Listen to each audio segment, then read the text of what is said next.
దక్షిణ అమెరికాలోని పెరూ ఎడారిలో ఒక అద్భుతమైన మిస్టరీ దాగి ఉంది. వాటినే నాస్కా లైన్స్ అని పిలుస్తారు. ఇవి సాధారణ చిత్రాలు కావు. కొన్ని చిత్రాలు 300 మీటర్ల కంటే ఎక్కువ పొడవు ఉంటాయి. కోతి, శాలీడు, హమ్మింగ్ బర్డ్ మరియు అనేక జంతువుల ఆకారాలు ఇందులో కనిపిస్తాయి.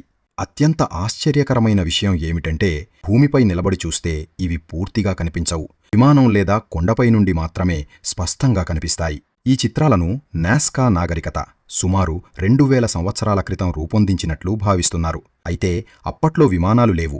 మరి ఇంత భారీ చిత్రాలను వారు ఎలా రూపొందించారు? కొంతమంది ఇవి దేవతల కోసం చేసిన గుర్తులు అని నమ్ముతారు. మరికొందరు ఇవి ఖగోళ క్యాలెండర్ లేదా నీటి వనరులను సూచించే మ్యాప్ అని చెబుతారు. ఇంకొందరు ఏలియన్లతో సంబంధం ఉందని కూడా భావిస్తారు. కానీ ఇప్పటి వరకు ఈ రహస్యానికి ఖచ్చితమైన సమాధానం దొరకలేదు. నాస్కా లైన్స్ ప్రపంచంలోని అత్యంత గొప్ప మిస్టరీలలో ఒకటిగా ఉన్నాయి.